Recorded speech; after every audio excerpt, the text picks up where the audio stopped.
दोस्तों आज खरीफ में मक्का की उन्नत खेती के बारे में चर्चा करेंगे। वैसे तो मक्का को कहा जाता है कि मक्का एक ऐसी फसल है जिसको कभी भी लगा सकते हैं आप। मतलब किसी भी मौसम में मक्का की खेती की जा सकती है। और कोई भी मौसम है, जैसे रबी का मौसम है, खरीफ का मौसम है, किसी भी मौसम में, इवन बरसात में तो हम करते ही करते हैं, खरीफ में भी करते हैं, रबी में और जायद में भी कर सकते हैं। तो ये जो विशेषता मक्के में है, इसका कारण है कि मक्का मक्का जो होता है वो फोटो इंसेंसिटिव होता है। मक्का के बीज को आप कभी भी लगा सकते हैं, और जब भी आप बीज की बिजाई करेंगे तो 2 4 5 दिनों के बाद इसमें जर्मिनेशन आ ही जाती है। मॉइस्चर रहनी चाहिए और टेम्परेचर होना चाहिए, तो ये जर्मिनेट कर जाता है, ये अंकुरित हो जाता है। मक्का को हम वैसे पूरे विश्व में फसलों की रानी कहते हैं इसको, क्योंकि इसकी जो उत्पादन क्षमता है वो अन्य फसलों से अधिक है।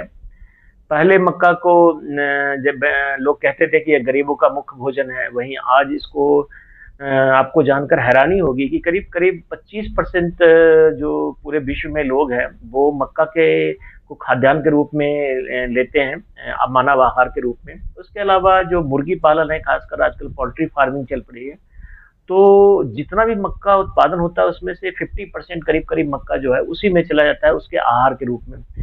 और फिर पशु आहार के लिए 10 से 12% यूज होता है। फिर कुछ इंडस्ट्री है जैसे कॉर्न फ्लोर वगैरह बनाती है, तो आप जानते हैं कि उसमें जो कॉर्न फ्लोर है उसमें जो करीब 10 से 12% उसमें यूज हो जाता है। और शेष जो 1 2% है उसमें माना जाता है कुछ परसेंट तो बीज के लिए होता है, और कुछ जो है वो वाइन बनाने के लिए, शराब के लिए किया जाता है। तो इसमें चूंकि फर्मेंटेशन, इसमें जो कार्बोहाइड्रेट बहुत अधिक मात्रा में होता है और बीज बड़े होते हैं इसमें, तो ऑब्वियसली है कि इसको मक्का की खेती आजकल लोग कई चीजें दिमाग में रख के करते हैं। और एक जो प्रचलन है जिसके बारे में सबसे ज्यादा, मक्के का भुट्टा के रूप में इसको भून करके खाना, ये पूरे विश्व में खाया जाता है। खास करके वो जगह जहाँ बारिश होती है या जहाँ ठंड पड़ती है, वहां पर बड़े प्रेम से, बड़े स्वाद के साथ लोग इसको खाते हैं। और फार्मर इससे ग्रीन कॉप्स करके, हरा छल्ली करके, या मक्के का भुट्टा बोल सकते हैं, उसके उगा करके इससे अच्छी आमदनी करते हैं। और ये तैयार भी करीब 60 70 80 दिनों में हो जाता है। इसके अलावा मक्का से तेल भी बनाया जाता है, साबुन इत्यादि वगैरह में भी इसका उपयोग किया जाता है।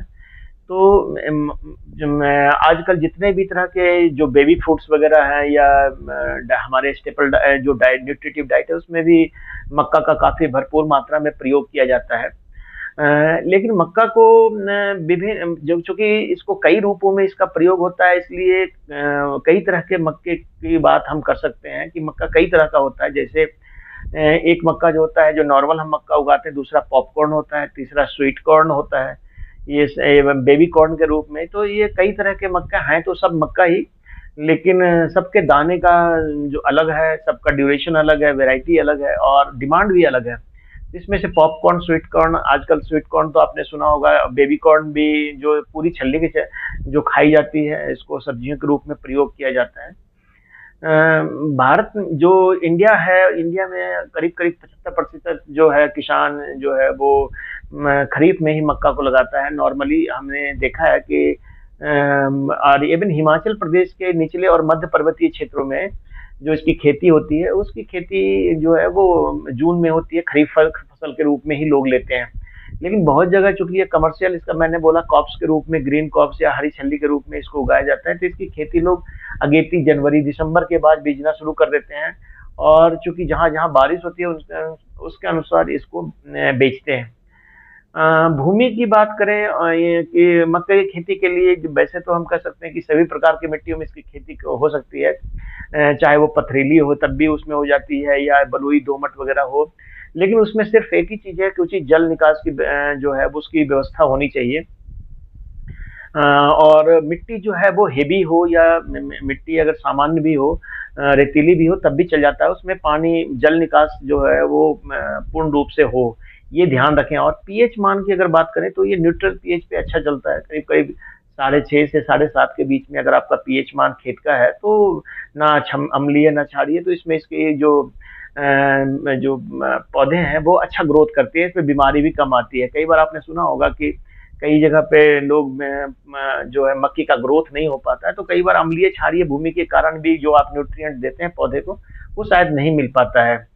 नमकीन जहाँ पर नमकीन पानी है, जैसे अगर थोड़ा सलाइन वाटर है, या जिसको कह सकते हैं कि जहाँ पर नमकीन खारा पानी होता है या मिट्टी खारी है, तो वहाँ पर मिट्टी को जो इसकी जो बिजाई की जाती है उसको फ्लैट खेत में ना करके अगर मेड़ पे करें तो इसकी जड़ जो है ज्यादा प्रभावित नहीं होती है। यह ध्यान रखना चाहिए। ये एक टिप्स है कि अगर आपकी मिट्टी ज्यादा साल्टी है, अगर आप पीएच वगैरह टेस्ट करवाते हैं और 6.5 या 7 से ऊपर निकलता है आपका पीएच का मान, तो उस कंडीशन में आप इसको फ्लैट में ना करके, अगर आप मिट्टी मक्का की खेती करना ही चाहते हैं तो आपको मक्का की खेती के लिए आपको मेड़ पे करना चाहिए। जैसे पोटैटो वगैरह में हम लगाते हैं, तो वैसे ही रीज रीज के ऊपर लगाइए, नॉट की फर्रों में ऊंची उठी हुई उस पे लगाएं, ताकि जो पानी, जो खारे खारे पानी का जो असर है वो कम हो जाए। अब खेत की तैयारी की बात करते हैं कि जून के नॉर्मली जो खरीफ का फसल होती है, जून के दूसरे सप्ताह में या जून के पहले सप्ताह के बाद से कभी भी लगानी शुरू कर, जैसे बारिश की संभावना रहती है तो लोग पहली, अगर प्री मानसून कभी हो जाता है जल्दी, तो प्री मानसून में लोग इसकी खेती शुरू कर देते हैं, तैयारी शुरू कर देते हैं। और खरीफ के दूसरे सप्ताह में, सॉरी, जून के दूसरे सप्ताह में तो इसको बीज ही देना चाहिए। एक गहरी जुताई जरूर करें मिट्टी पलटने वाला हल से। और गहरी, अगर आपके खेत में पहले फसल नहीं लगा हुआ है तो गर्मियों वाली भी एक बार उसमें हल चलाना चाहिए। गर्मियों वाला हल की बात मैं इसलिए कर रहा हूँ कि गर्मी का हल चलाएंगे तो आजकल एक आपने सुना होगा कि जो फॉल आर्मी वर्म है, जो कीड़ा है जो पूरे फसल को मक्की की फसल को पिछले 3-4 साल से नुकसान कर रहा है, उसके लिए बड़ा ही कारगर होता है कि अगर आप इसको, क्योंकि इसका जो प्यूपा है वो जमीन में ही रहता है, तो कोशिश करनी चाहिए इसका प्यूपा को कि खत्म करें। और उस कंडीशन में मैं आपको कहूंगा कि मक्की की फसल अगर आप गर्मी में जायद में कोई फसल फरवरी मार्च में अप्रैल के बाद आपने नहीं लगाया, तो एक गहरी जुताई मिट्टी पलटने वाले हल से जरूर करें, जिससे इसके प्यूपा वगैरह जो है, जो मिट्टी के 6-3-4 सेंटीमीटर नीचे तक जमीन में रहते हैं, वो जमीन से ऊपर आ जाए और उनको चिड़िया जो है वो उसको या उसको खा जाए। तो ये बहुत जरूरी है।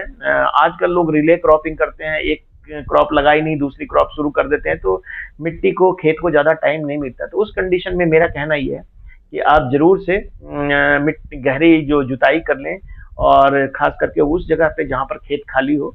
और इससे क्या होता है ना कि एक तो खरपतवार भी कम आते हैं, और जो कीट पतंगे और कई तरह के जो खेतों में होता है उसकी भी समस्या का समाधान हो जाता है।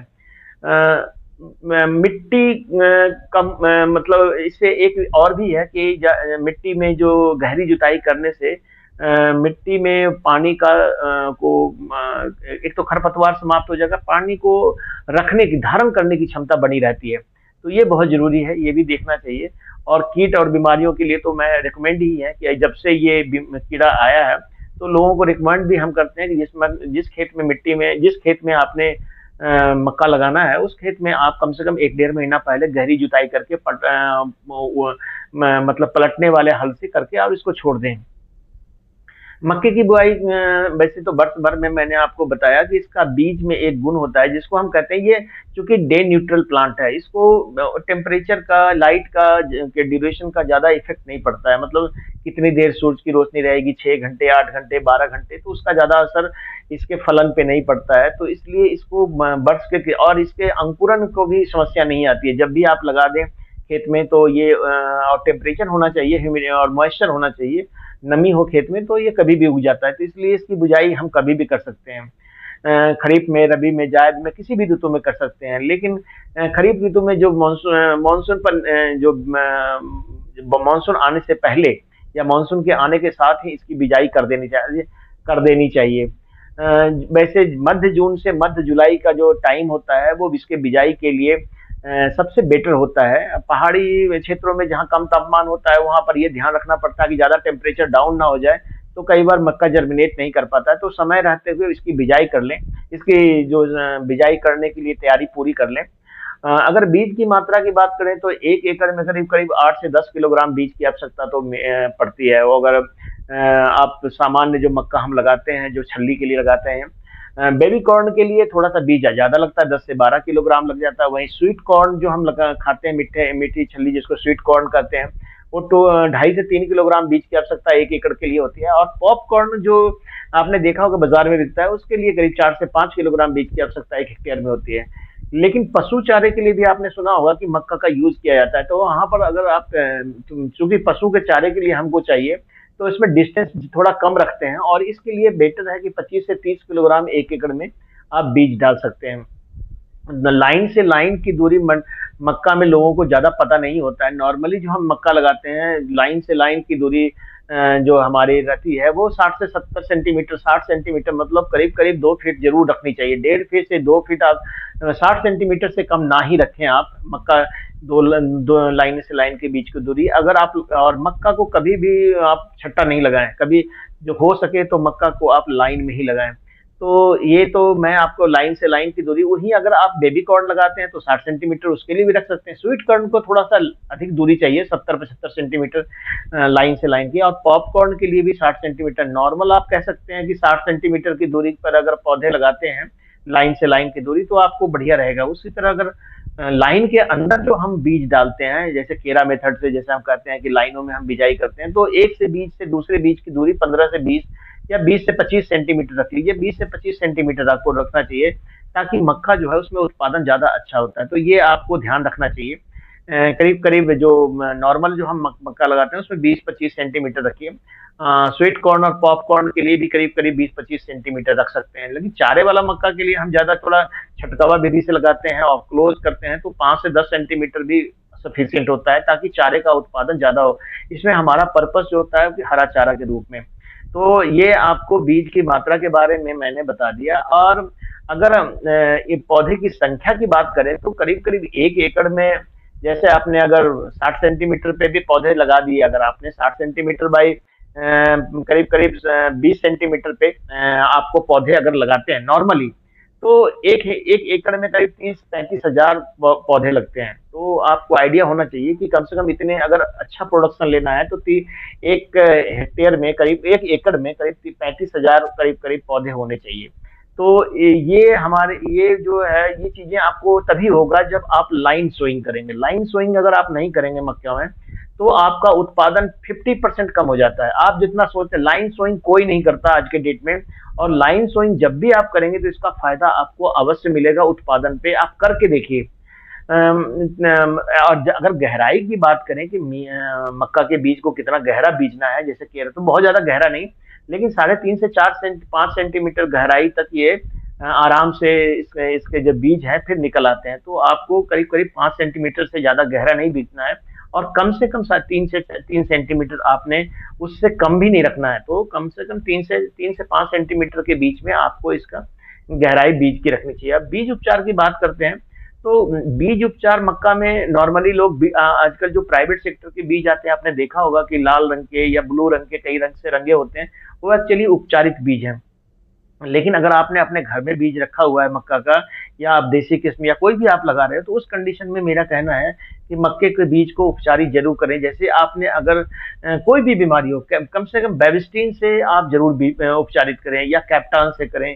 ये 2 ग्राम प्रति किलोग्राम बीज के दर से इसको आप मिला सकते हैं। इसके अलावा कैप्टान, इमिडाक्लोरोपिड से भी कई बार ऐसी भी दीमक वगैरह की समस्या मिट्टी में आती है, तो इमिडाक्लोरोपिड एक दवाई आती है, या फिप्रोनिल है, तो उसमें आप बीज को जैसे 4 ग्राम प्रति किलोग्राम बीज, 4 ग्राम या 4 मिलीलीटर प्रति किलोग्राम बीज, करीब करीब 3 से 4 ml डाल करके आप में और बीज में अच्छी तरह से मिलाने के बाद बिजाई करें।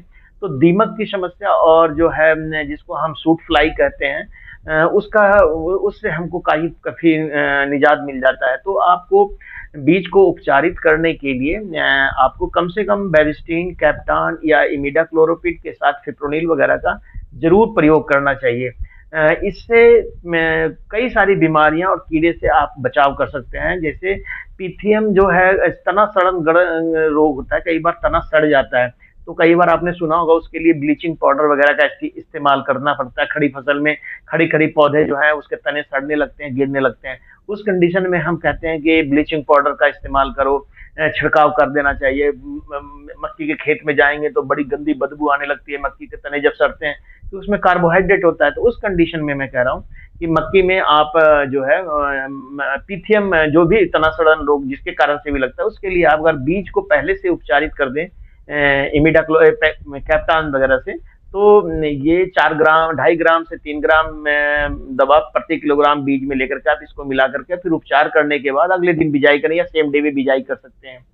बिजाई की अगर विधि की बात करें तो नॉर्मली तो मैंने आपको बताया कि फ्लैट बेड में लोग लगाते हैं और क्यारियां सुहागा लगा करके और छट्टा लगा देते हैं, लेकिन अगर आप कई लोग लाइनों में लगाते हैं, खास करके समतल प्रदेशों में, समतल क्षेत्रों में लोग इसको मेड़ पे लगाने की करें। हम कहते हैं जहाँ पानी के जल जमाव की समस्या होता है, उस कंडीशन में इसको मेड़ पर ही बोया जाना चाहिए। बुआई जो है मक्के मक्के की बुआई के लिए जो है पर्याप्त नमी मिलती रहे, इसके कारण से हम कई बार हम मेड़ पे लगाने से बहुत फायदा है। मेड़ पे लगाने से एक तो मैंने बोला कि साल्ट, अगर अम्लीय आपकी क्षारीय आपकी भूमि है, नमकीन आपकी भूमि है या पानी नमकीन है, तो उसका असर इसके जड़ों पे नहीं पड़ेगा।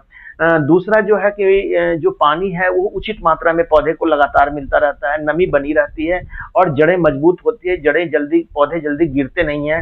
खास करके जब हम पौधा को तेज हवा वगैरह चलती है तो मेड़ पे लगाना ज्यादा फायदे, पानी लगाना 50% से ज्यादा तो पानी की बचत हो जाती है, तो ये भी ध्यान में रखना चाहिए। उसके अलावा बुआई जो है वो पूरा पश्चिम दिशा में की मेड़ों के दक्षिण भाग में करनी चाहिए। जो मेड़ का जो आप मेड़ बनाए ना, वो पूरा पश्चिम दिशा में बनाए, पूरा पश्चिम जो ईस्ट वेस्ट है उस दिशा में मेड़ बनाए, और बिजाई जो है वो दक्षिण वाले भाग जो जो साउथ साइड है आपका मेड़ का, उसमें करनी चाहिए। ये साइंटिफिकली प्रूव्ड है कि अगर आपका जो लाइन है, मतलब पौधा जो है वो पूरा पश्चिम में अगर मेड़ बनाए हैं आपने, लाइन बनाए, मेड़ बनाना है आपने, जैसे हल चलाना है या आपने रो निकाल रहे हैं या रिज बना रहे हैं, तो उस कंडीशन में आपको पूरा पश्चिम दिशा में आपको जानकारी होना चाहिए, उसी दिशा में आप मेड़ निकालिए और मेड़ के दक्षिण दिशा में आपने इसको लगाना है। इससे प्रोडक्शन कई गुना बढ़ता है, ये आपको कई गुना आपको पता लगेगा जब इसका प्रोडक्शन होगा। तो ये साइंटिफिकली प्रूव्ड है कि आपको जो मेड़ है वो पूरा पश्चिम दिशा में होनी चाहिए और बिजाई दक्षिण दिशा में, दक्षिण छोर पे किनारे पे आपको करनी चाहिए। बीज को उचित दूरी पर लगाना चाहिए। वैसे प्लांटर भी है आजकल, मेज प्लांटर आते हैं, उससे भी बिजाई कर सकते हैं और इससे बीज की गहराई भी ठीक रहती है और बीज उचित दूरी पे लगता है।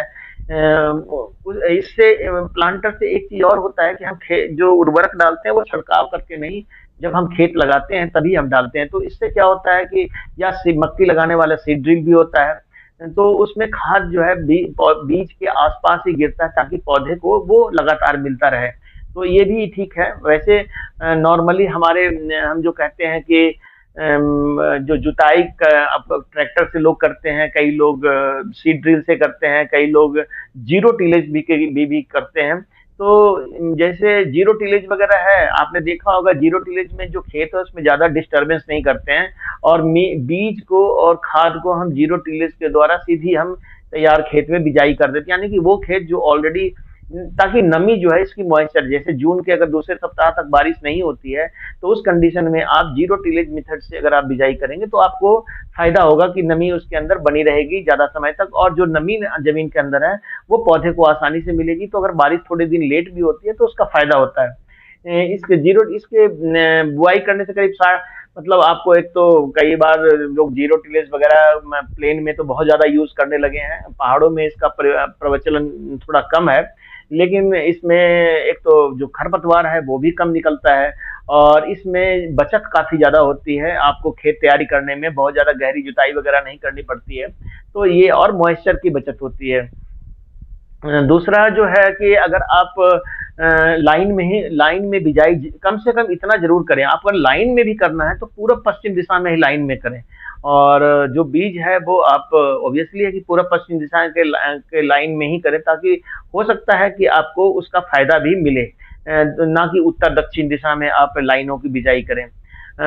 मक्का को जो कई बार रीज और फर्रो वाला जो मैंने बोला ट्रैक्टर से इसको बना करके और इसके बाद ही इसको इसके ऊपर बिजाई की जाती है तो ज्यादा बढ़िया रहता है दक्षिण दिशा में। मेड़ पर मक्का बोने से खाद पानी जो है वो कम लगता है, पानी की बचत बहुत होती है, बीज की मात्रा की बचत होती है कि लाइन सोइंग से आपको 800 ग्राम बीज में भी 750 से 800 ग्राम बीज में भी आपका हो जाएगा। आपको ध्यान रखिएगा कि बीज मक्की का कॉस्टली होता है, तो अगर आप बचत करना चाहते हैं और प्रॉपर उपज लेना चाहते हैं तो आपको लाइन सोइंग करनी चाहिए, क्योंकि इसकी जर्मिनेशन जो है 80% तक होती है। दूरी मैंने बता दिया 60 सेंटीमीटर लाइन से लाइन की दूरी, या पौधे से पौधे की दूरी 15 से 20 सेंटीमीटर आप रखिए।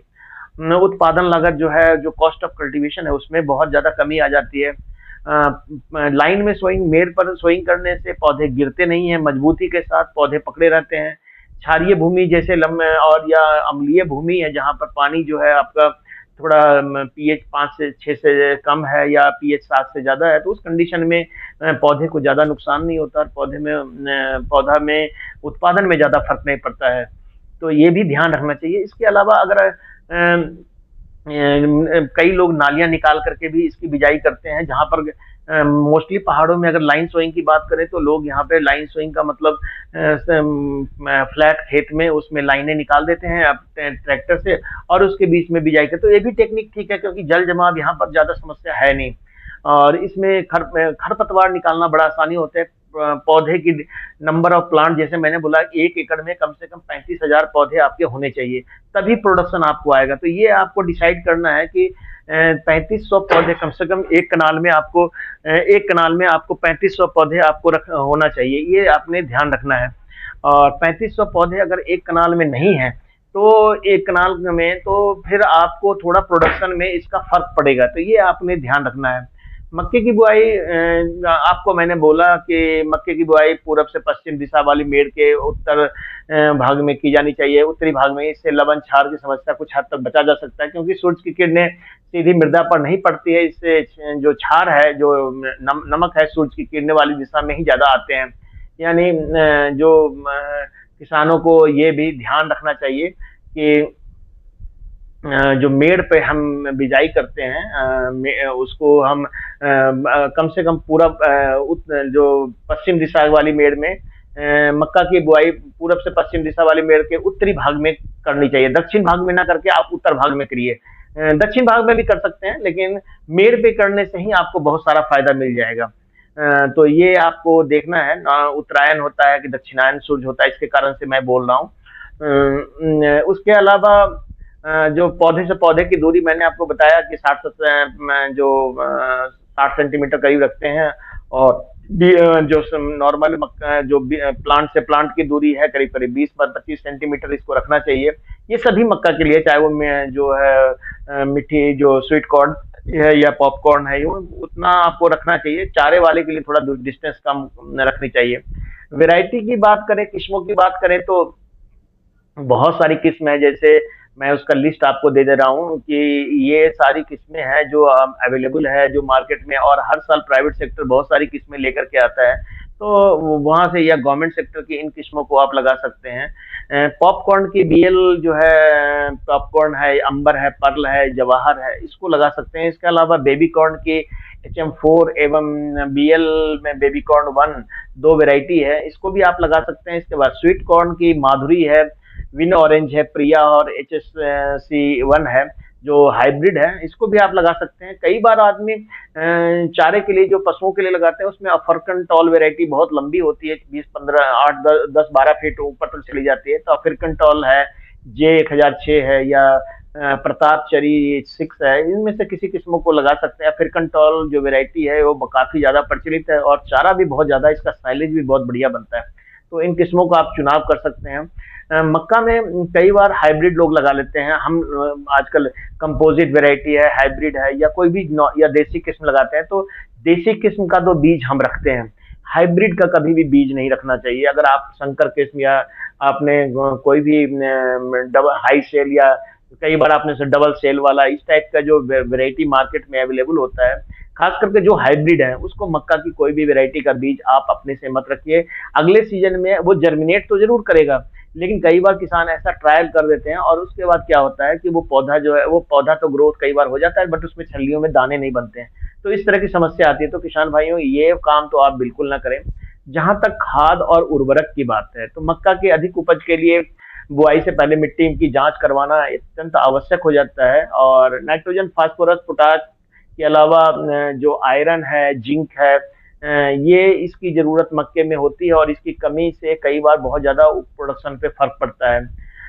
जो कम से कम 100 से, जैसे प्रति एकड़ अगर हम बात करना करें तो 100 क्विंटल कम से कम गोबर की खाद आपको प्रति एकड़ जरूर डाल, प्रति एकड़ से हेक्टेयर आपको मिला देनी चाहिए। करीब करीब करीब करीब 10 से 15, मतलब 150 से 200 क्विंटल प्रति हेक्टेयर आपको मिलाना चाहिए 25 कनाल में।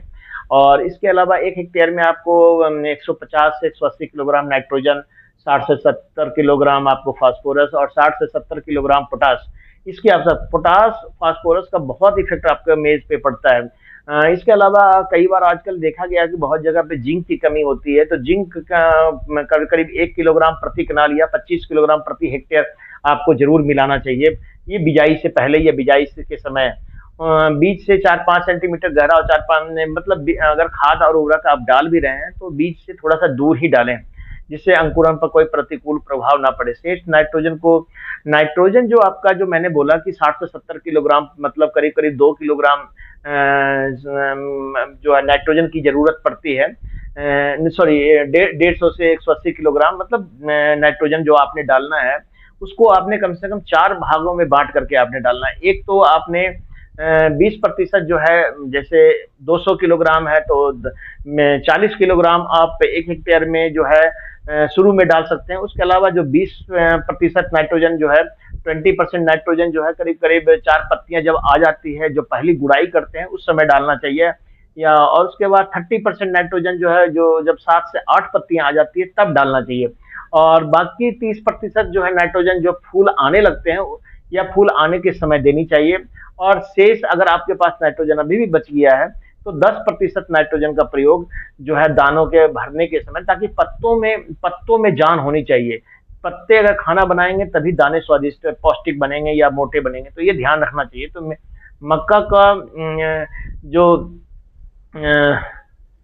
10% 10% जो नाइट्रोजन मैंने बोला, 150 से 100 किलोग्राम, उसका 10% आपको बिजाई के समय, 20% नाइट्रोजन 4 पत्ते आने पे, 30% जो है वो 8 पत्ते आने पे, और 30% ही फ्लावर आने पे, और 10% करीब करीब आप दाने के भरने के समय आपको देना चाहिए। क्योंकि नाइट्रोजन की कमी के कई सारे लक्षण होते हैं और कई बार पौधे को समान स्थिति में नहीं मिल पाता है।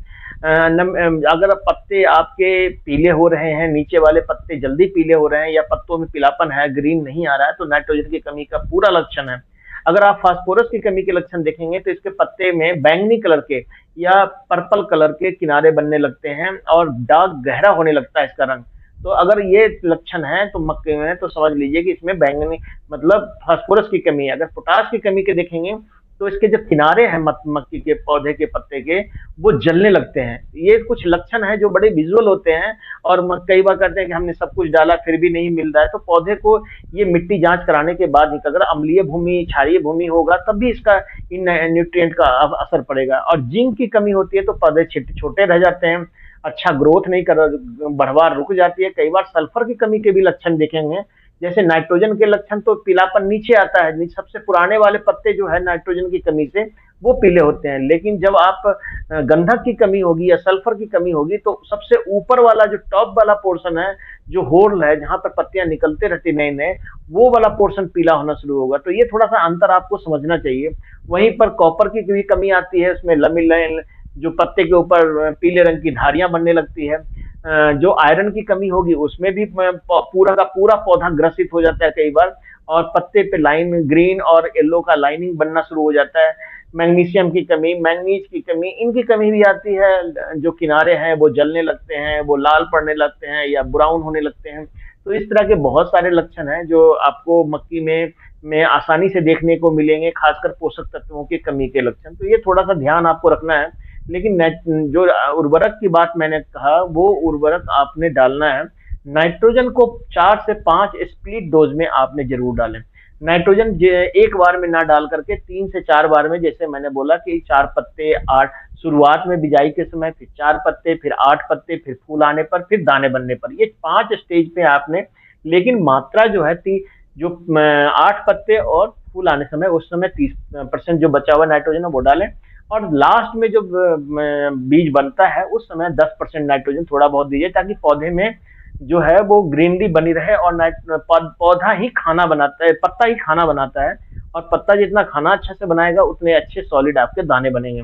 अब फसल के में हम पानी की बात करें, सिंचाई की बात करते हैं, तो बहुत ज्यादा सिंचाई की आवश्यकता इसको जो सूखा बोलते हैं कि ड्राई, बहुत ज्यादा सिंचाई की आवश्यकता नहीं होती है। सूखा को, ड्राई को थोड़ा इसकी जड़ें गहरी चली जाती है, तो सूखा को सहन करने की क्षमता इसमें होती है। लेकिन अधिक पानी जो है वो अधिक पानी भी नहीं इसको मतलब नहीं डालना चाहिए। नहीं, अधिक पानी अगर खेतों में लगा रहेगा, जैसे बहुत ज्यादा गीला रहेगा हर समय, तो इसकी भरवार उतनी अच्छी नहीं होती है। अतः जल निकास जो है वो उसको खेत तैयार करते समय ध्यान अवश्य रखना चाहिए आपको, पिछली सीजन का या अपने खेत का जो हिस्ट्री है उसके आधार पे, कि हमारे खेत में पानी, अतिरिक्त पानी जमा होता है कि नहीं, तो उस कंडीशन में इसको निकालने की पूरी व्यवस्था रखें। मुख्य रूप से डिपेंड करता है कि किस मौसम में आपने फसल लगाई है। वर्षा ऋतु में तो हमें सिंचाई की आवश्यकता नहीं होती है, और आपको पता ही है कि 80% वैसे गर्मियों में लगाने पे इसको पानी की जरूरत होती है।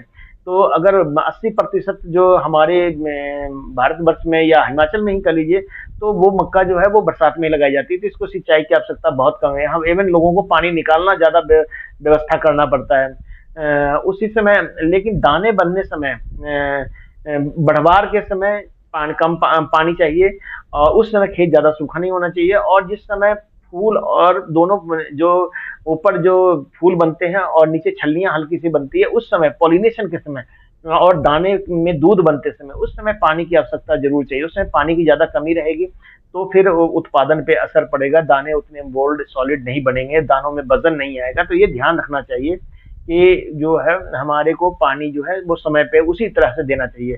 सिंचाई की दृष्टि से जब घुटने के जैसे 3 फीट, 2.5 फीट, 3 फीट का कोई पौधा हो जाता है, तो उस अवस्था में आपको सिंचाई जरूर ध्यान रखना चाहिए। मतलब सिंचाई, आप खेत को ऐसा ना करें कि बिल्कुल खेत में नमी ना हो, तो पौधे का जो बनावट है या पौधे की जो बढ़वार है, प्रोडक्शन है, दोनों चीज में एफर्ट पड़ता है। निराई गुराई, हम खरपतवार नियंत्रण की बात करते हैं, तो खरीफ, चूंकि खरीफ में हम मक्का लगाते हैं, खरीफ का मतलब हो गया बरसात का मौसम। तो बरसात के मौसम में अगर हम मक्का लगाते हैं, तो आपको पता ही है कि बरसात के मौसम जब आप तो उस समय सबसे ज्यादा खरपतवार, गर्मी का जितना भी खरपतवार के बीज गिरे होते हैं वो सभी बरसात में निकलने शुरू हो जाते हैं। तो जितने भी तरह के जो सांवा, कोदो, बहुत सारा के जो लंबे पत्ते वाले खरपतवार या चौड़े पत्ते वाले खरपतवार, सभी एक साथ जिनके बीज है बारिश होने के साथ ही निकलने शुरू हो जाते हैं, तो इसको नियंत्रण करना बहुत जरूरी है।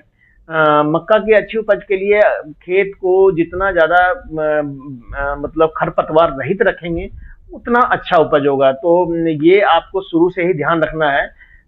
कई तरह के जो इंसेक्टिसाइड, सॉरी, वीडीसाइड है, हर्बिसाइड है, उसका प्रयोग किया जाता है। जहां पर यहाँ पर डिटेल में मैंने आपको लिख दे रहा हूँ कि आपने कौन सी दवा का प्रयोग कर सकते हैं।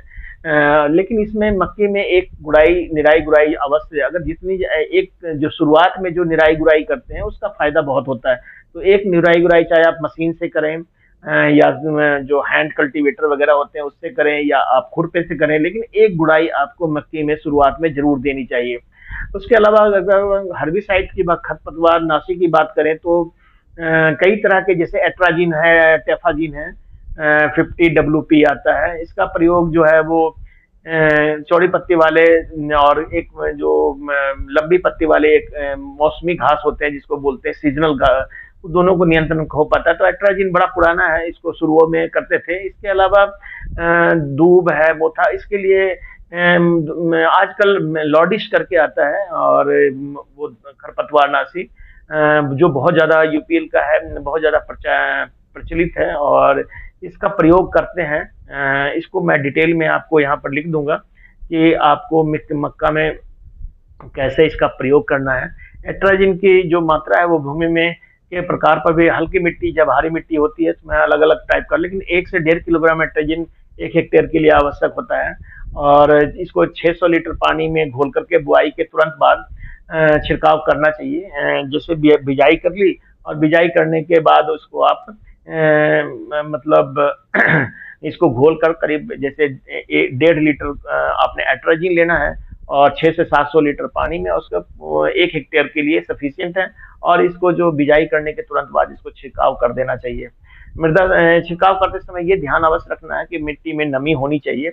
और इसको, ये अगर नमी नहीं होगी तो इसकी फिल्म टूट जाती है। इसमें मक्की को उगने में कोई प्रॉब्लम नहीं होगी, लेकिन शुरुआत में जो 15 20 से 25 दिन होता है वो खरपतवार दोनों में से कोई भी नहीं आएगा।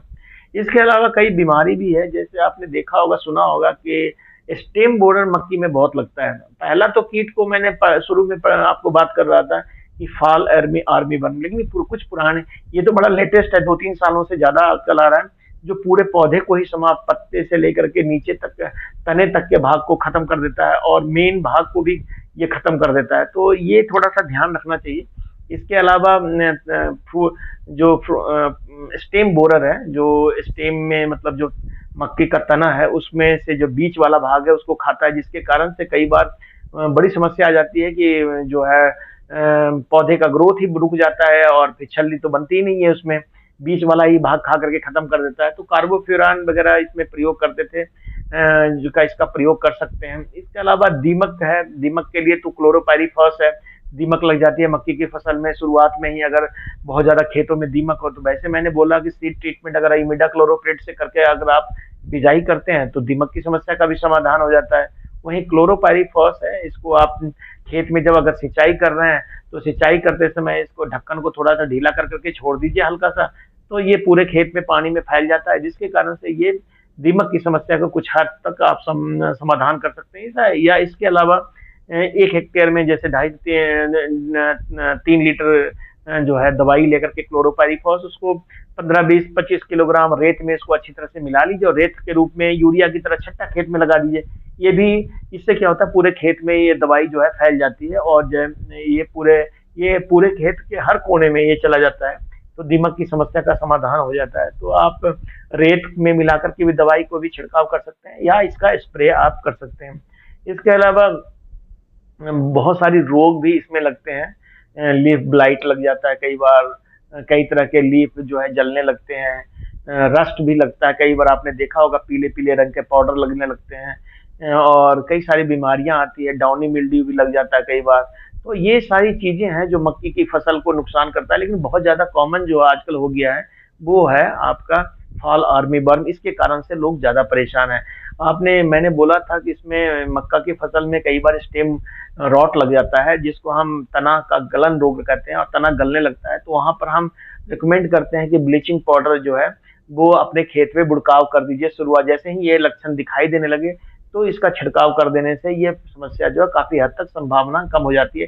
और ये खासकर वहीं लगता है जहाँ पे मिट्टी जो है, जहाँ पर सिंचाई की सुविधा, सिंचाई मतलब जल जमाव हो जाता है।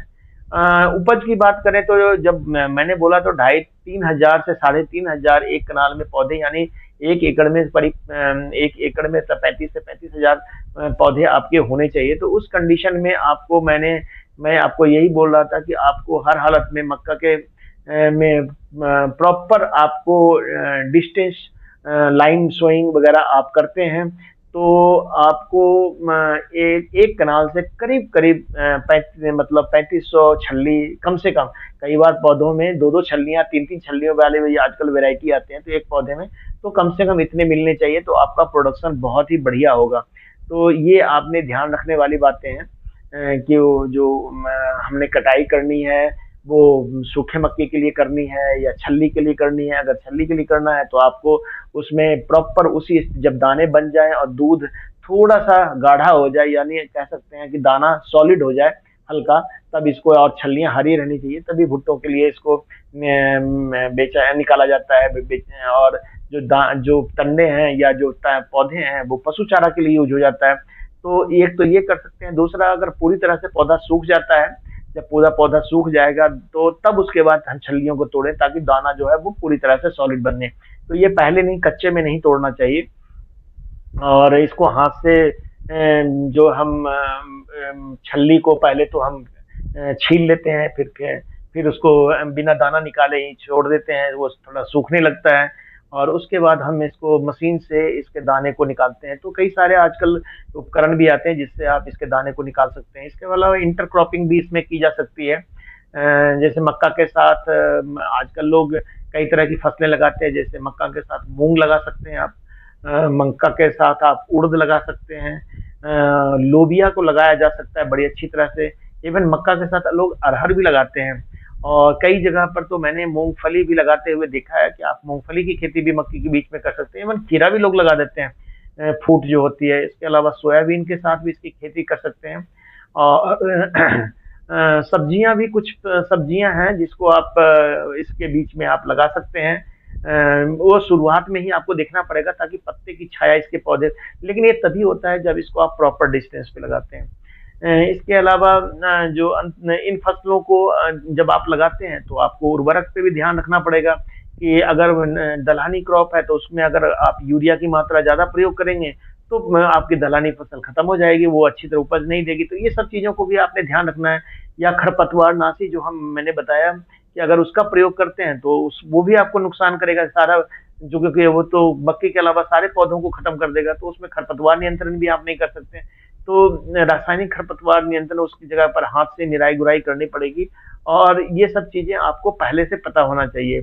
स्वीट कॉर्न है, पॉपकॉर्न है, बेबी कॉर्न है, इसके अलावा नॉर्मल मक्की है, बहुत सारे प्रोडक्ट इसके बनाए जाते हैं। और मक्का इसके जो छलनी के रूप में तो इसको हम खाते ही हैं।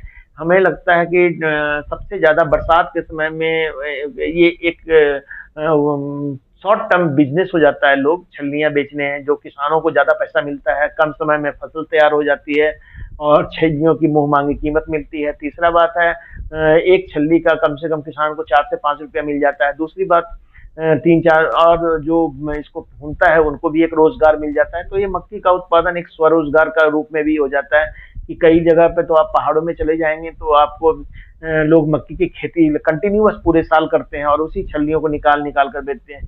तो आप इसको भी एज एक एक छोटा सा बिजनेस मान सकते हैं कि अगर आप मक्की से भी आय बढ़ाना चाहते हैं तो आप इसको कर सकते हैं। इसके अलावा अगर हम बात करें तो बेबी कॉर्न वगैरह है, इसकी तो मार्केटिंग होती ही है, बहुत कॉस्टली है वेजिटेबल के रूप में इसका बेबी कॉर्न का। और इसको आप बेबी कॉर्न का इसके जो छल्ली वो है, इंटरनेशनल मार्केट में इसकी बहुत ज्यादा मांग है।